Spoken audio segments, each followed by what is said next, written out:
Photographers and videographers both have been so spoiled recently with the options that we have available for cameras. So I stole my wife's Canon T1i, or the Rebel 500D, back from 2009, just to take some pictures here at one of the local parks and show you guys that even a 12-year-old camera can still get good results today. We've just got an auto ISO, I've set aperture priority, and right now I'm shooting at f1.8. That's the fastest that this little nifty 50 will go. We'll see if I end up having to change it as we go take some pictures, but this is kind of what I'm starting with. So here I found a disc golf hole. I'm just gonna use this kind of as a warm-up shot just to show you that even something like this can get some good shots. The main thing oh gosh. Remember, I'm on auto ISO, so it's gonna manage a lot of the lighting for me. Now I'm still in aperture priority because I want that shallow depth of field. I'm in one shot with an auto ISO and auto shutter speed. So now I can pick a subject on here and recompose the shot to get exactly what I want in the frame and still get the lighting that the camera's gonna choose for me, and I'm sure it's gonna turn out just fine.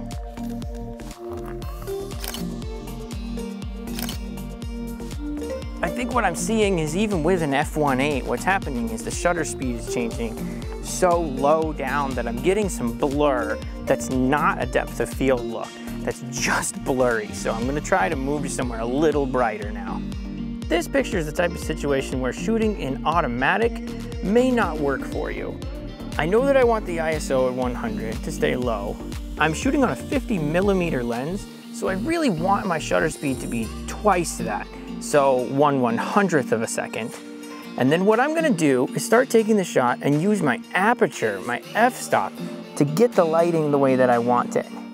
This is shooting at f5.6. I'm gonna change this down to f4 and see what happens.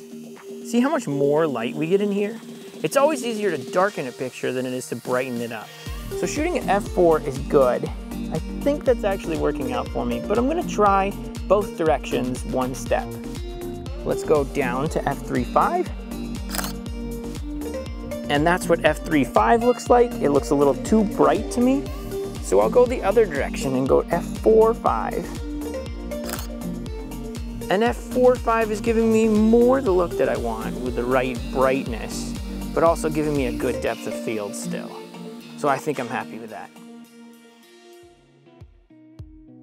So, even with a 12-year-old camera, you can still get good results.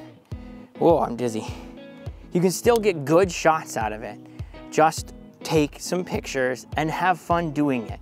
Doesn't matter what camera it is. Let's go back and take a look at how these turned out.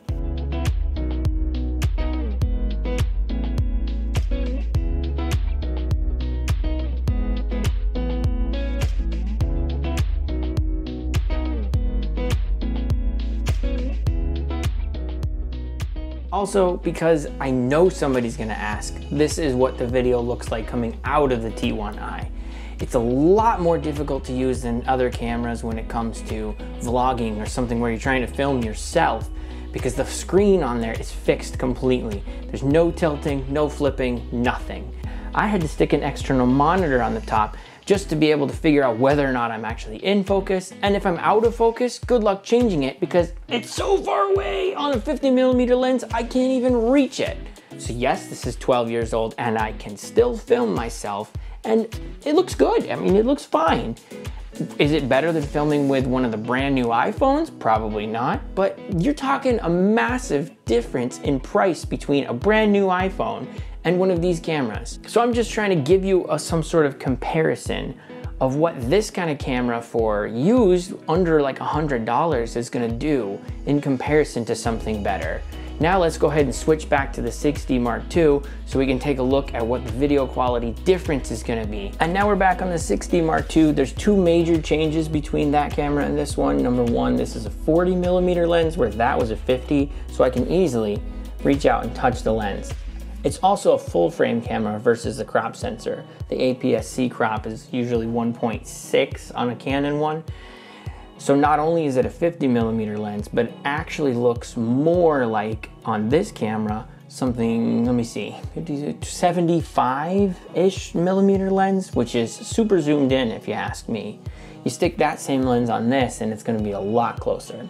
So there's a big difference between the T1i and something like a 6D Mark II. It's a larger sensor, it's a newer processor, there's so much more to it. But you can still get good photos even out of a T1i or a 500D. It just takes a little bit more thought, a little more patience, and it definitely takes more just attempts. Instead of taking one picture, take 10. Who cares if you throw away 9 of them? What does it cost you? Charging a battery and formatting a card more often? I'm telling you, take more pictures will be the biggest difference you can have when it comes to getting the shots that you're gonna be happy with long term.